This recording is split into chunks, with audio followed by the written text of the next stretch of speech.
Hi,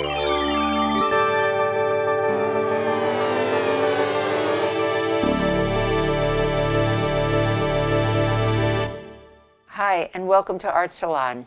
I'm Ellie Shore, and I've been organizing art salons at the Armory for the last 5.5 years. It's thrilling every time. Many of you have seen the show that just closed in Montgomery Hall, the second Biennial Artists of Art Salon exhibition, which showed the work of artists who have spoken at Art Salon over the past 2 years. It's always exciting to introduce new artists, and tonight it is my pleasure to introduce Terre Rybovich. I first met Terre in 2005 when she was one of the artists in a show of large-scale drawings given here at the Armory and curated by Kara Walker-Tomei.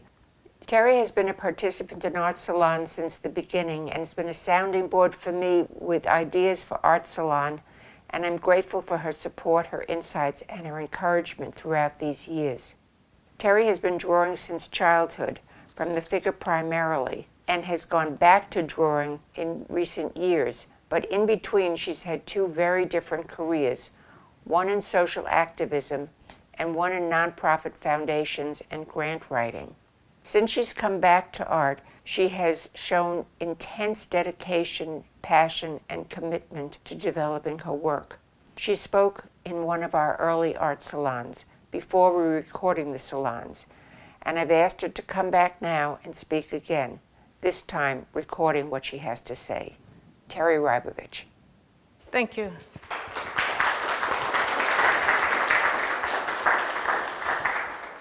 Thank you, Ellie.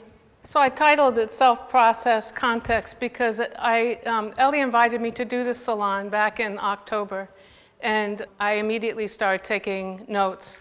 I had no idea how busy I would be in the month of December, helping my husband move out of his huge art-filled home in Fort Pierce. But thankfully I started early, and I'm ready for tonight. But these were the 3 categories that sparked my note-taking. So, part 1. I was born and raised in West Palm Beach. My father was too. My mom didn't arrive until she was 2 years old. She went on to earn her degree as a registered nurse at the University of Michigan and devoted her life to helping other people. And to this day, that's a really important role model that she's set for me. My father, with a high school education, created the sports fishing boat and went on to build some of the finest boats the world has ever seen. And he too was an important role model. Every night he would come home either covered in sawdust or smelling of varnish, whatever he had been doing that day. And yet at the same time, his work was featured on the cover of some of the preeminent magazines of that time, the Saturday Evening Post, Look magazine, Fortune magazine. And so that combination of the man in the dirty work clothes and that kind of publicity, it sort of set the boundaries or the lack of boundaries for what I, as an artist, could do coming up. I've been drawing since I could hold a crayon, as Ellie has said. Art throughout high school was my primary focus. I almost didn't graduate because I couldn't get Algebra 2. But while I was in high school, I studied at the Norton when they had an art school, and I took figure drawing at Palm Beach Junior College. I exhibited at the Norton, the only time in my career when I can say that. And then my father died when I was 15. And the family fell apart. I chose the wrong college to study art. To give you one example, I had a painting class. There were 2 professors in the art department. And one professor, when I took his painting class, he came in every morning, set an easel with his painting, his own painting on it, and then our task for that day was to copy his painting. It was all I could do to get myself to that class. I don't recall learning anything except that I was in the wrong school. Anyway, at the end of the year, they told me not to come back. Some early figure drawing. Months later, I met a man who was studying journalism at Columbia University in New York City. And I joined him there and graduated from NYU with degrees in politics and economics. And what followed, as Ellie clued you in already, is 25 years of a life spent primarily focused on politics, economics, and generally social justice activism. This is a flyer that I made when I was at the University of Wisconsin. This was pretty much the extent of the art that I did in those days. Other activists knew that they could find me at lunchtime in the cafeteria, and so they would come with a sheet of paper and a pen and ask me to do a flyer for whatever the event was. And the payoff for me was that by the end of the day, every lamppost on the campus would be plastered with my artwork, and that was really gratifying. I worked for foundations in New York and had the opportunity to travel extensively in the United States. I made several long trips through Central America and one through Southern Africa. And in all those places, I was meeting with women's groups, with labor groups, with they were always very grassroots, community-based organizations. An example, the women's groups would be about agriculture. I have a degree in rural sociology, and so I've always been interested in the human side of agriculture, and that took me far and wide. But I was very passionate about what I did, and still I was always in a figure drawing session, whether I was in Madison or New York or where I lived. I continued to be passionate about capturing the figure as well as I could. In 1990, I returned to New York. I wanted to write a people's history of South Florida, but I couldn't find either financial support or intellectual support. And I had a friend who was a metalworker, so he taught me metalworking, and I made a living making art furniture. I also worked at the Cultural Council. I was their director of visual arts and publications in the mid-90s. And around the same time, I read The Artist's Way and started to journal. This screen is, I actually made this for the photographer Max Kaufman, who was a good friend. And all this is cut out. The white spaces are where I cut the metal. It's an open space. In 1997, I was offered a job in Seattle to be the executive director of a nonprofit that challenged hate groups throughout the Northwest. And I really missed those heady days of activism. And so as soon as I heard that call of adventure, I was pretty much gone there. I was hired to professionalize a staff of young men who had pretty much pioneered research on the internet. The internet, in 97, the internet was pretty new to all of us. And yet hate groups were among the first to really take advantage of it. And so these young guys had spent their adult lives fighting hate groups in the street and now on the internet. And my job was to professionalize them. And to an extent, I did that. And I'm very proud of what I did. I doubled their fundraising. I got a grant from the Ford Foundation. I turned their truly scruffy newsletter into something, a professional-looking journal that libraries and universities, everybody wanted to have this journal. And when our sister organization was in danger of shutting down because the founder was retiring, I merged that organization with our organization and became the director of that. And at that point, a bad situation got really worse. And I never was granted the authority as an executive director, not from the staff, not from the board. So it was really me struggling against these guys that were, to them I was the outsider. I hadn't spent my adult life doing what they had been doing, and I was a woman. And all of those things combined meant that I didn't have their respect. So I resigned, and it was a huge trauma for me. At the time, I could only compare it with my father's death, and it was really, they talk about gold trauma. That was gold trauma. I wanted to move back to New York at that point, but then September 11th happened, and so I returned to West Palm Beach instead. In the midst of what I call my Seattle saga, at one point I came down with the flu, and when I was delirious with the flu, I got this idea of drawing backwards. And drawing, as you probably all know, is mark making. And so drawing backwards to me meant rather than making marks and accumulating charcoal on the paper to create a drawing, I would start by covering the paper with charcoal and then remove it. And because I had been focused on figure drawing, it made the most sense to me to use my body to remove the charcoal. In 2003, on unemployment, I got a chance to dive in full-time to this idea of drawing backward. Back when I was working in metal, I had this image of a woman. She was shaped like a cone, which to a metal worker would have been really easy to do. A metal cone pierced with holes, and light came out from the inside. And she glowed, and yet she was hiding her face in her hands. And it was a really profound image that stayed in my head for 10 years. So when I made this first drawing, I knew I wanted to draw that, but I kept trying to draw it, and it just looked like a Christmas tree. So I decided to do the spiral, which in my head, when I think of time, it's always in a spiral, whether it's a week or a month or a year or whatever. And so I wrapped her in time and let that be what reflected her glow. And what I discovered lying down on the charcoal and then getting up off of it is a sheet of paper that was stapled to plywood, and it was on the ground, and I would lie on it, and then I would set it up against the wall. And then I would sit on my couch in my little home in Lantana, and about 15 feet away from me on the couch was my drawing board. And what I saw were all these random marks that I had made as I laid down and got up again. And they started to form themselves into images.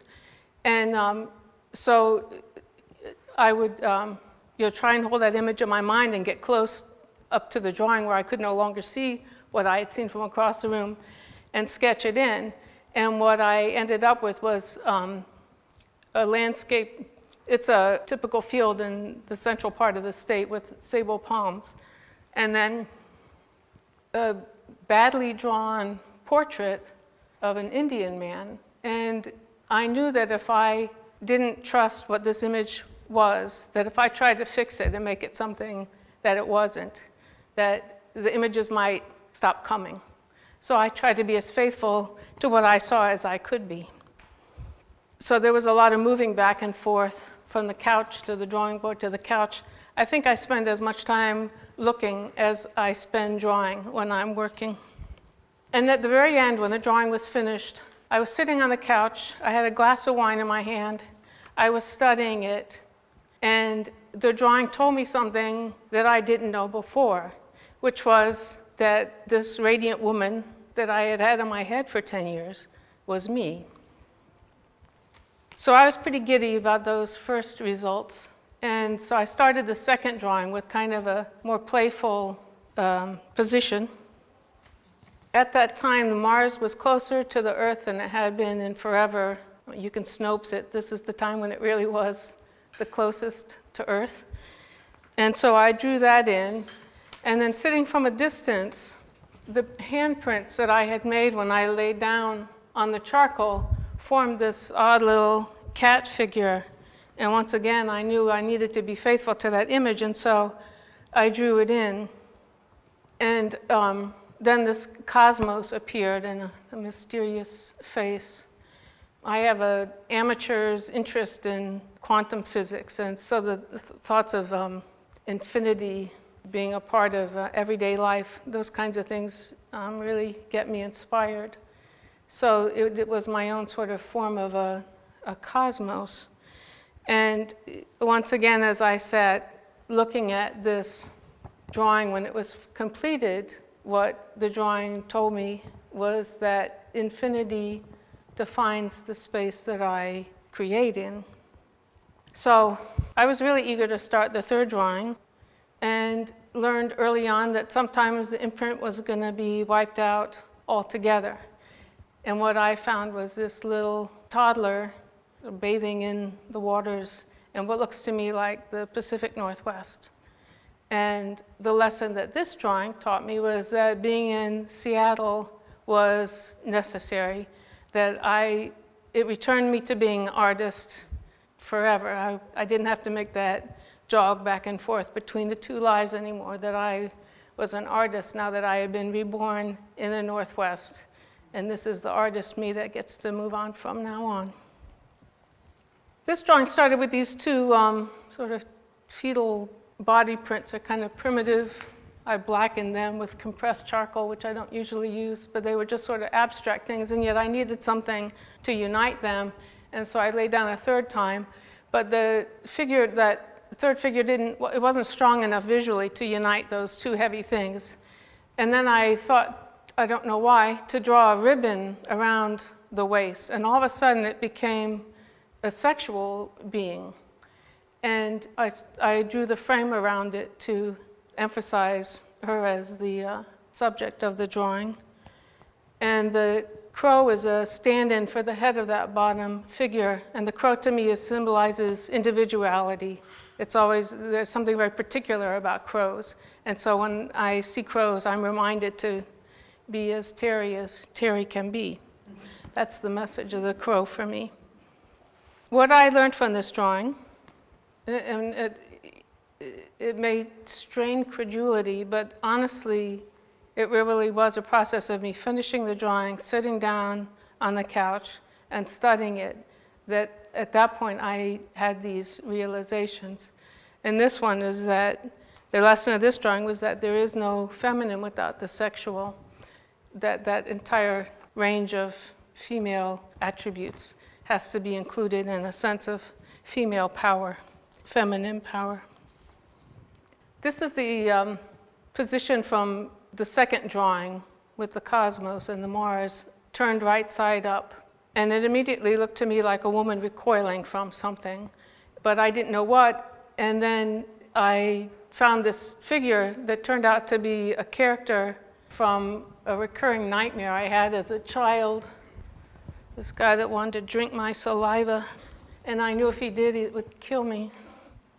And then there was this sort of unformed portrait in the middle that eventually became Ganesh. And it's Ganesh surrounded by a cosmos with, of course, DNA, and there are fish swimming in here, stars up in the sky. It's the full enchilada, as they say. And the message of this drawing was, I need to cultivate the unconscious in my work and in my life. So from this point, the outlines of my art process were becoming very clear, that I would start with a body imprint. The mind was going to be challenged by that, because it's an interesting process when your mind looks at something that you made but it didn't make. It doesn't know what to do with that. But what I'd learned is that the more I can put that mind's concern on hold, the more imaginative my drawings will be. And then I did something monumental. I had been working for over a year at this point. I showed my drawings to somebody else. The first person was Sam Perry, that I showed those 5 drawings to. I really didn't know what anyone would think of them, because I had never seen work like that before. I had no way to assess it myself. And he was very encouraging. And not long after that, Kara Walker invited me to be, who is sitting here with us this evening, to that historic Drawing Now show that Ellie mentioned that was here in the Armory. And it was the first time my drawings had been shown in the public. And yet I was showing alongside, I think most of the people in that show were professors at FAU, artists who I had all the esteem in the world for, and I was there among them. So that was beyond all dreams at that point. And at the same time, my drawings were accepted into the slide registry of the Drawing Center in New York City. So I was off to a good start. That recognition was thrilling, but what I realized was that with my work out in the world, it was no longer that very intimate, meditative process that I had with me. And I was living and working and breathing. Everything was about me in my house making those drawings. Now they were out in the world, and I had gotten all these wonderful compliments at the show here at the Armory, at the Drawing Center, and now those compliments and comments were in my head when I tried to draw. So it became a very different experience. It was still about me waiting to be shown what the drawing wanted to be, but it was not that intense I didn't sit down ever again at the end of a drawing and have some major realization like I had with those first 5. Those really were special, which is why I spent so much time on them. The negative space in this drawing, which is one of my favorites, became the subject of the drawing. You've got a body print here and another one here, and what I saw instead was this. It's kind of like a little girl's image of a evening dress or something, and I tried to keep it simple and honor that little girl sense of it. But it is a favorite. It now hangs in City Hall in my husband's office, and I get many comments now about this drawing.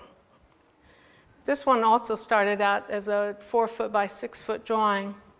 It's a little hard to see, but this is also the negative space. This is my calf, my thigh, my backside. This is where the body lay. And the same thing here.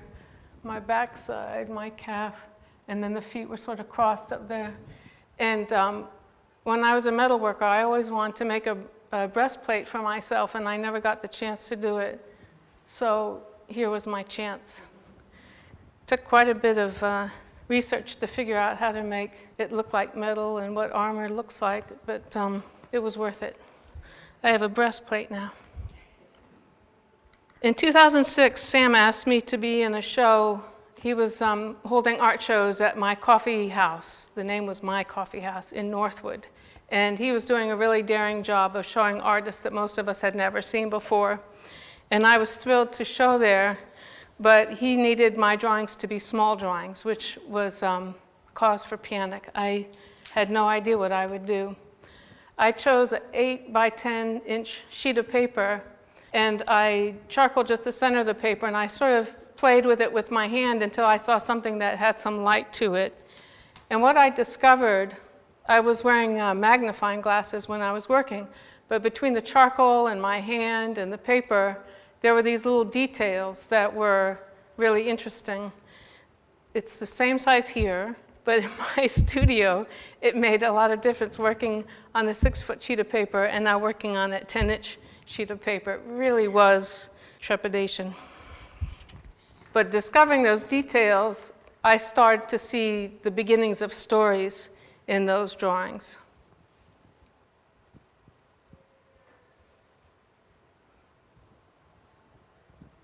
As I said on my artist statement, every day I choose to work in that realm where what I know meets all I don't know.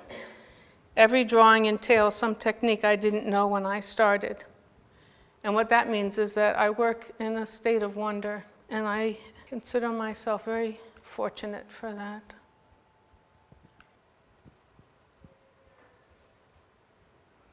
In 2007, Sibel Kocabashi organized a show in Istanbul of South Florida artists to coincide with the Istanbul Biennial, and I was fortunate to be one of them.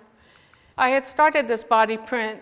It started as a vertical, and I wasn't sure where it was going. When I turned it on its side, it was immediately what I saw as a figure falling in surrender.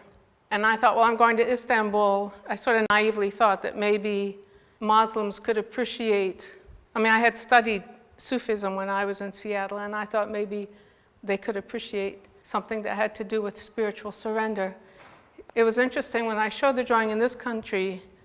First, I should say that I found all these calligraphy when I carried the lessons that I had learned making the drawings for Sam, of looking up close with the magnifying glasses. I started seeing things on a much finer level in the paper than I had before. And so I drew in all this calligraphy. And when people in this country saw it, they thought it was Arabic. When people in Istanbul saw it, they thought it was Chinese. And it was just nonsense symbols that I found in the paper. But what was most interesting was that the show was held at the Fine Arts College in Istanbul. And the college, you don't go there only to study fine art. If you want to study rug making, ceramics, any of the traditional Turkish crafts, this is the school that you go to. And everybody who goes there has to take drawing their first year. So for them, a drawing is like riding a tricycle. Once they finish that class, they never want to draw again. So here I show up with this fairly esteemed group of South Florida artists, and I'm showing a drawing, and it really stunned them because they had never considered that a drawing might be a work of art. So I did an interesting thing. I liked that falling figure so much, I made a series of drawings about it. And this is another step away from that original process. When I was lying down, I didn't give a lot of forethought. I just was lying down on the paper, wanting it to be as much of a surprise to me as it could, since I was the one doing it. But here, by choosing ultimately to do a series of 4 drawings using pretty much the same pose, it became much more intentional on my part. And the focus really was about the detail and getting as much texture and information out of the paper as I could. This happens to be a favorite drawing of mine. I've said before that this drawing may be the truest statement I've ever made. There's a lot there, a lot there. This is Istanbul 3. And I'm sorry these vertical drawings don't let you see as much of the texture as I would like you to see. All of these things were very, very finely worked. And I made this series of 4 because I was having a show at Mary Warner Gallery in 2009. And at the end of 2008, my mother died. And I had to scramble to finish the final drawing. And so this drawing has always puzzled me because it looks like we're having a party. And knowing that I did that literally in the days and weeks after my mom died is a little hard for me to absorb because I really was devastated. I wasn't partying. I chose the chandelier because, like the breastplate, I'd always wanted one. And this seemed to be the best way for me to actually get one. So the chandelier is there for that superficial reason, and yet ultimately it brings light to a very dark situation. And I think this ends up being a lot about finding the light in the darkness. That is how I see that drawing. I was persuaded by Mary Warner and other people that selling small drawings might be simpler than selling a 6-foot-tall drawing.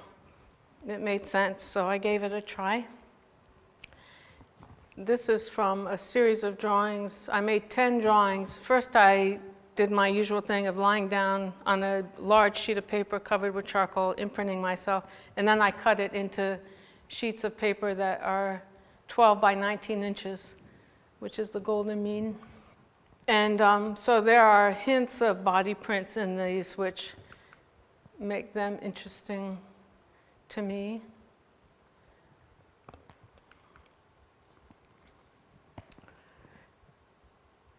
And then I did a series of 22 by 30 drawings. And here I was just imprinting parts of my body. And so that was, it's hard to get information at the same level that I was getting it from a 6-foot-tall drawing. So these are a lot about the detail. Again, this is a 22 by 30 inch.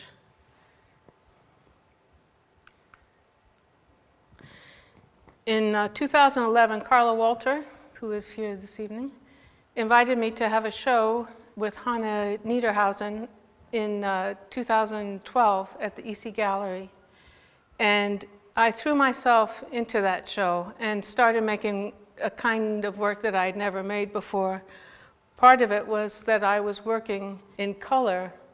This is the first color drawing I ever made, and it's powdered pigment that I applied with a brush and then laid down on. Powdered pigment, as it turns out, is a pretty dangerous material to work with. So I didn't make many drawings that way. I started working in pastel instead. And so this is one of the most detailed drawings I've made. I spent several months on this. 30 by 44. So you get a crouched figure. And this was a lot about me reading the drawing and looking for clues to what colors that I wanted to use, and just working the details to probably the extreme extent in this particular drawing. And I'm a birder. I look for birds, I take pictures of them, And I draw from those pictures. And so this is my first pastel drawing of a bird that I did for the show at Carla's. And that was learning to draw with pastel. I only knew how to work with charcoal. I don't know how to paint.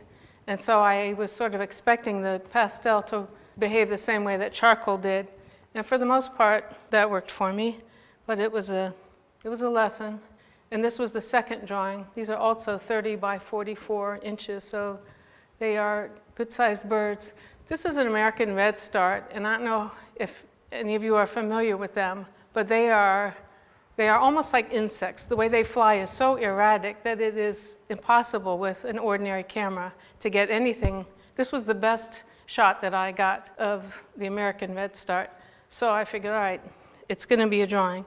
And honestly, I've always liked, I don't have expensive camera equipment. I'm not a professional, I'm not even a practiced or educated photographer. And so my drawings always have what I think of as a you are there kind of feel to them. And it's fun making the best drawings I can from photographs that are not the best. Like I said, I was really pushing myself for that show for Carla at the EC Gallery and working in mediums that I had never worked in before. And one of those was video. So I mentioned that I had read The Artist's Way in 94, 95, and I'd been journaling almost daily ever since then. And so as I sat in my apartment in Lantana journaling, the sun would come through the Venetian blinds and play on my notebook. And I was so fascinated by that I took my phone, which was nearby, and I videotaped it. And that was the beginning of my videotaping. And so I ended up making something that's basically a record of my getting ready for the show at the EC. And it is 2.5 minutes. It doesn't have sound.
What she's working on there is, I was looking for a new way to imprint on paper because, as I've sort of described, the relationship, the information that I was getting from the imprints that I had been making was complicated by having other people look at it and comment to me and me working on different sizes of paper. And so I wanted to go back to some of that original input that I was getting when I started making the body prints.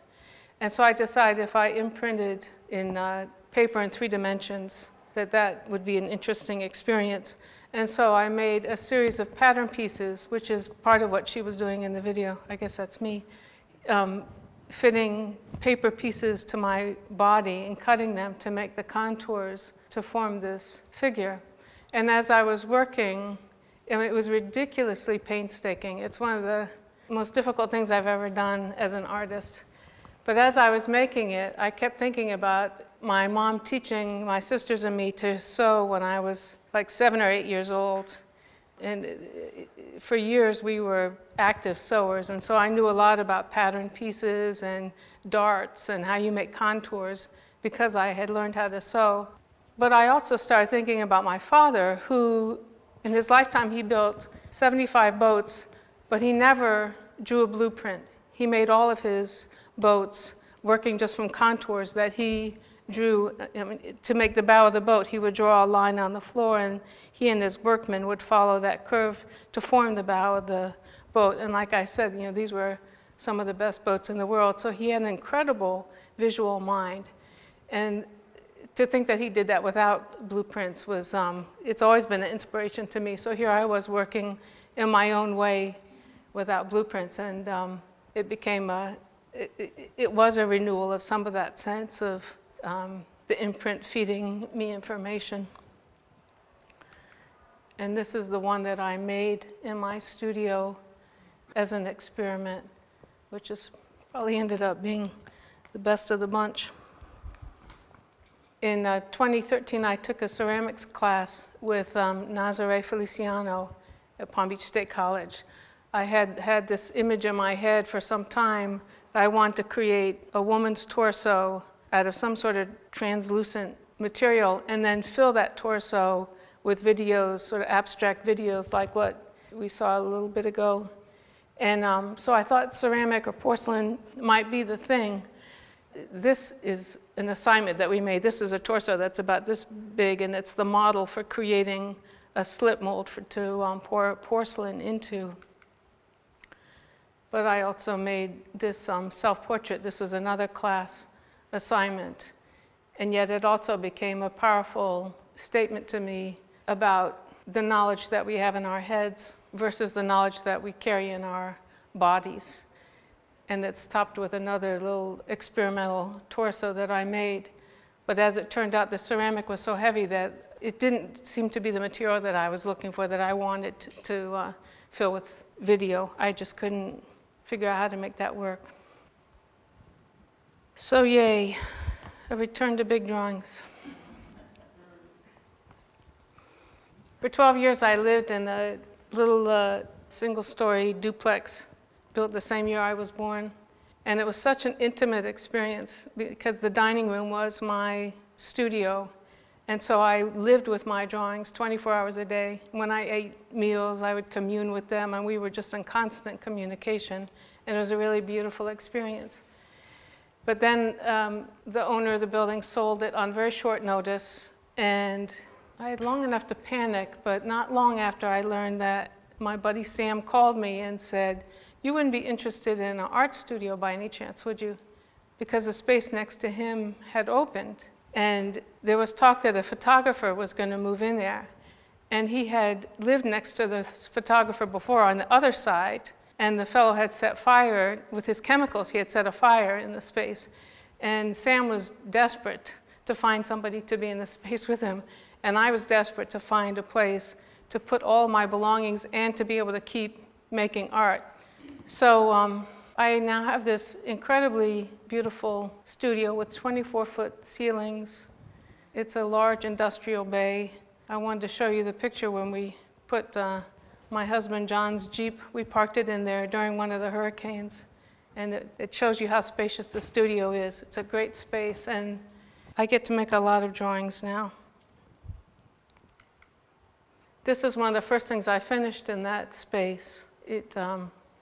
I had been wanting to, it felt like my drawings needed more exuberance in them, that I felt like I was holding back. And so to fill this drawing with a photo of a bird and the floor around it was just a way of cutting loose and trying to express all the passion that I felt inside of me. And I added the other bird on the outside. They're both female, black-throated blue warblers. The one outside is like a witness, she's there she's like looking at me, trying to keep me honest. It's sort of how I feel about her. But it's a heavily worked piece, and it's a return to full-blown passion about what I do. And this drawing is in the collection of Sorrel Phillips, who is with us this evening. This is another drawing I did at the same time. The fact that it's still on the plywood tells you that years later I still haven't finished it. I'm proud of blurring, the distinction between the figure and the ground is more blurred here than it has been in any other drawing, so it's like I'm losing myself in the flora. But it's also the first drawing where I actually sketched my face into it, so it's a bit of a paradox. But it's another bird drawing. You've got a male painted bunting and a black and white drawing of a female painted bunting. So these are, again, some of my earliest bird drawings. I used to confine all my efforts to 2 sheets of plywood, and now I have, I think, 12. So it frees me up to do some experimenting. So this is another piece still on the plywood, not finished, just me playing around, seeing what I can do now that I have room to do it in. This drawing, I actually called it Seeking Exuberance, and then that felt a little too revealing to me, so I changed the name to Red Thread. And those of you who are writers know that a red thread is something that you look for when you're writing. It's the living, breathing theme that takes you from start to finish in a work of writing. And so this is that expression of exuberance that I was looking for. And again, a similar thing here, dealing with the range of motion of my arm. This is, looks pretty good. This is a sheet of plastic that I had put powdered charcoal on, and then I lied down on it to put the charcoal on me and then to put it onto another surface, probably canvas in this case. And it looked like a great drawing, so I took a picture of it. This is a drawing I made. Sam asked me, he offered me a solo show at Palm Beach Atlantic in 2016. And so this is one of the drawings that I made for it. Exuberance. And this is a detail of the upper part with an interesting cityscape that I'm quite fond of. And this is another drawing that I made for that show at Palm Beach Atlantic. And this drawing, this is a good illustration of what my mind is doing when I'm drawing. My mind looks at a drawing, sees a lot of disparate elements, and then immediately starts to find ways to weave them together. So if I find a little bit of a line here, and then I see it somewhere down here, the mind immediately wants to start connecting those. It's about weaving the unifying the not unified into a coherent whole. And here you have that all over, what am I trying to say? Weaving. I was really into the birds and having the show at Palm Beach Atlantic, and then Janine Mason asked me to be in a show at the Lighthouse Art Center. And Janine is with us this evening. And it was a show called Size Matters, and it had to be works that were either 6 by 6 inches or 6 by 6 feet. And so I chose to do a series. Oh, these are ones I did for Palm Beach Atlantic. This is a drawing in the collection of Bonnie and Mark Booner. I love this drawing. You do. Is it 6 inches or 6 feet? I'm sorry, this is actually, I misspoke. This is 12 inches by 19 inches. Again, the golden rule. These are drawings, a series of drawings that I made for the Palm Beach Atlantic, the same size, 12 inches by 19 inches. 12 by 19. Same thing. And this is the 6 inch by 6 inch series of drawings. And I made them, they're very light on the pastel because I was making them to print on aluminum. And so it was the aluminum prints that I was showing at the Lighthouse Art Center. but I really like that drawing. This one, honorable mention in the Lighthouse Show. Sandhill crane, and another painted bunting. And this is a 6 foot by 6 foot, my first drawing on canvas that I did for that show. It is the only drawing on canvas that I have done. Last April, I got married for the first time, and it really surprised me how almost immediately I felt a sense of stability that I don't know if I had ever felt. And I started taking risks in my drawings that I hadn't taken before. So I drew these fairly quickly. Some of the other drawings that you've seen are the product of 4 or 6 months of labor. I mean, some of them I really lose myself in for a long time. And these I've made in a matter of weeks. There's a little yellow-throated warbler hidden there. But this is where I am now. And I can't tell you how freeing it feels to, and for years I've wanted to draw more spontaneously, and now I'm doing that. Again, we've got the negative space between two figures. You've got one figure here, and you've got another figure here, and then I take pictures of my drawings on my tablet as I'm working. And as soon as I saw the first photo of this drawing, I saw this dress in between them, so it became a drawing about the dress. This is one of the first of these freer drawings that I made. It's pretty damn liberating. The end.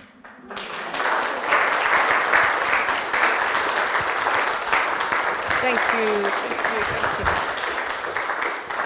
Thank you.